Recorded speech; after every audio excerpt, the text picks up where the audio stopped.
O Jornal do Meio-Dia está de volta e mais da metade da Câmara de Cuiabá foi renovada. Ao todo, são 15 novos nomes que devem compor o Legislativo Municipal a partir do ano que vem.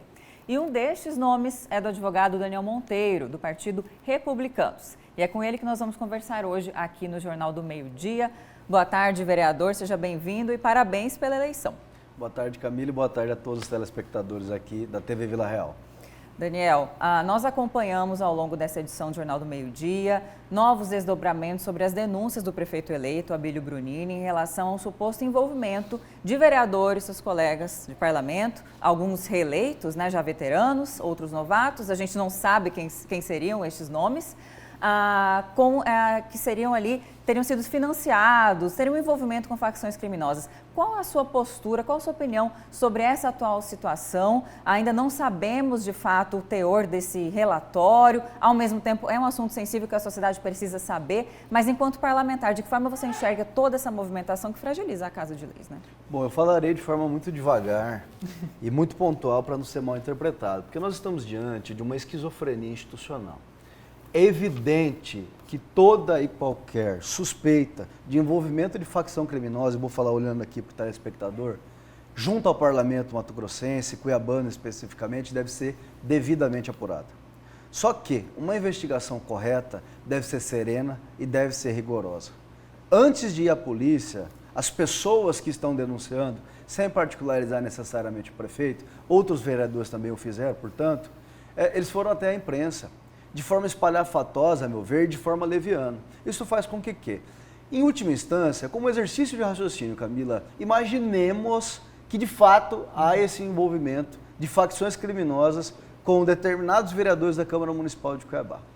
Se eles foram avisados de que essas investigações começariam via imprensa, antes dos órgãos de controle, das polícias, tomarem conhecimento de forma formal, com a licença do pleonasmo, você pode concordar comigo que eles já estariam sob aviso e, portanto, capazes de fazer uma destruição de provas, se de fato fosse esse o cenário. Repito, isso é um cenário hipotético.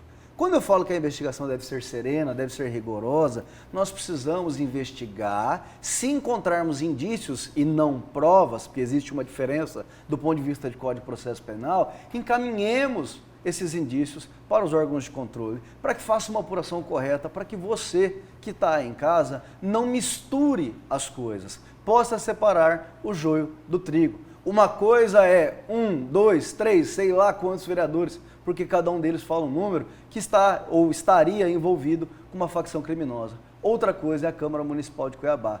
Então, por favor, separemos o joio do trigo, porque quando fazem uma crítica genérica, colocam todos nós no mesmo balaio. E eu, eleito recentemente, sou o maior interessado em delimitar e investigar quem de fato tem esse envolvimento, porque eu não quero ser misturado com supostos envolvimentos com facção criminosa. Então, na sua perspectiva, foi um comportamento errôneo, no mínimo, de certos vereadores que estiveram aqui e apontaram que no mínimo 4 outros parlamentares, o próprio prefeito diz ter apontado 3 nomes, parece que ele não formalizou essa denúncia, parece que ele entregou um relatório à segurança pública. Seria a via correta, no seu ponto de vista, vereador, para ele ter feito isso, de fato? Porque até agora a gente não sabe ainda quais são esses parlamentares e tem uma investigação toda por vir, não é? Eu estou inseguro e a população também deve estar insegura. E errôneo, com todo respeito, é eufemismo, é leviano. Leviano. É leviano. E em relação à postura do prefeito sobre a eleição da mesa diretora, também existe aí uma argumentação de que as facções criminosas estão ligadas, envolvidas, querendo que certos vereadores assumam ali cargos principais, até com compra de votos, o valor de 200 mil, a gente ouviu isso. E também, por outro lado, o prefeito falou que não ia interferir e depois ele indicou Paula Calil como uma preferência para assumir a presidência da mesa. Qual que é a sua opinião sobre isso? Há uma interferência? A Constituição Federal, Camila, acentua logo no seu artigo 2º. Portanto, do ponto de vista topográfico, elenca como um dos principais prismas da nação, que os poderes são independentes e harmônicos entre si. Quando um prefeito aponta declaradamente, espontaneamente, perante toda a sociedade, por meio da imprensa, que ele tem uma candidata e que está fazendo força para que essa candidata se legitime, se eleja, consiga formar a maioria, Isso não me parece uma postura de quem respeita a independência do Poder Legislativo, do Parlamento Municipal cuiabano, e tampouco uma postura harmônica do futuro chefe do Executivo. Isso aqui não é uma crítica pessoal, eu tenho respeito pelo Abílio. Tive conversas com ele, inclusive sobre essa temática da mesa diretora. Mas eu disse a ele que deixe que nós, vereadores, escolhamos quem será o nosso líder pelo próximo biênio. E já houve uma articulação, por exemplo, a vereadora Maísa Leão, do mesmo partido do senhor, ela se coloca como a candidata à presidência. Já houve o seu apoio, ela conta com ele? Ou o senhor deseja fazer parte ali da mesa diretora também? Não, eu não tenho nenhuma intenção de fazer parte da mesa diretora. Por quê? Porque eu sou novato, eu não conheço a dinâmica da casa. Do ponto de vista de preparo, de conhecimento de regimento interno, não tenho dúvida nenhuma que eu tenho o preparo necessário. Entretanto, a antiguidade é posto, Camila. Nós precisamos conhecer a dinâmica da casa, porque nós estamos num cenário complicado em Cuiabá. Nós temos um déficit, nós temos uma dívida, um passivo de médio e curto prazo, que é o que a gente tem que combater na gestão pública.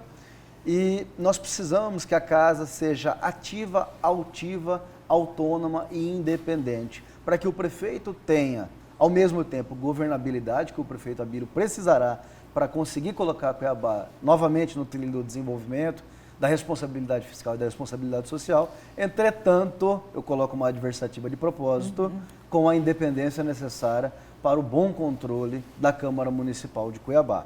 A vereadora Maísa Leão, ela está preparada para ocupar qualquer cargo dentro da Câmara Municipal que ela quiser. Ela é uma pessoa independente, ela é uma pessoa honesta e preparadíssima. Tenho afeto pela vereadora Maísa Leão. Entretanto, as construções não são essas no momento.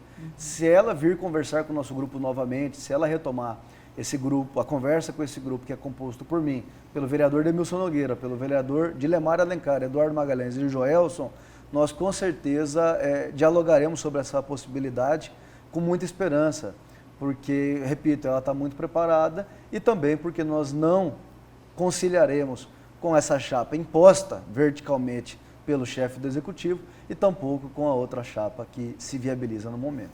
Vereador, o senhor sempre foi atuante em relação à educação em âmbito estadual. E agora, qual será a sua prioridade para melhorar essa pasta que é fundamental, não é, aqui no município? Me permita uma retificação, Camila. Sim.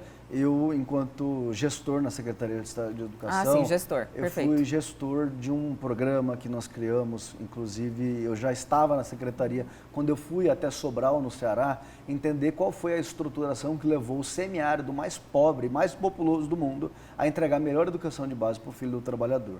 Então eu criei, junto com o secretário Amauri Monge, o secretário Alain Rezende Porto, um programa chamado Regime de Colaboração, que consistia no oferecimento de instrumentos através dos quais os municípios, as redes municipais, poderiam potencializar seus indicadores educacionais, dentre os quais eu destaco a alfabetização à idade certa. Me permita olhar aqui para o telespectador para explicar e fazer uma pequena digressão.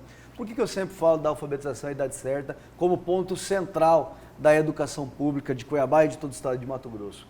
É comprovado dentro das pesquisas acadêmicas que uma criança que é alfabetizada aos 7 anos de idade, no segundo ano do ensino fundamental, tem mais de 80% de chance de pisar numa universidade. Enquanto que uma criança que não consegue se alfabetizar na idade certa, que é o conceito que nós utilizamos, consegue se alfabetizar aos 8, 9, além dela ter uma gigantesca chance de abandonar, de evadir a escola, ela dificilmente entrará na universidade. Cerca de 13% das crianças que se alfabetizam depois desse período conseguem chegar na universidade. E hoje, Cuiabá, Camila, só consegue alfabetizar com proficiência, lendo e escrevendo adequadamente, 54% das crianças. Ou seja, 46% das crianças de Cuiabá têm menos de 15% de pisar numa universidade. Essa tem que ser a principal prioridade, repito, desculpa o pleonasmo, de todos os vereadores, sim, do prefeito e de todos os cuiabanos, todos os brasileiros e brasileiras, colocar o filho do trabalhador dentro da universidade, porque só assim a gente vai conseguir emancipar o povo, vai conseguir quebrar o ciclo intergeracional, ou seja, aquele que vem de gerações da pobreza no Brasil. Daniel, infelizmente o nosso tempo terminou, mas sucesso, boa sorte aí, porque a educação, sem dúvida, é um ponto sensível e necessário, como você bem explicou aqui, para o futuro, né, o sucesso da nossa população. Obrigada. Obrigado a todos os telespectadores que nos acompanharam.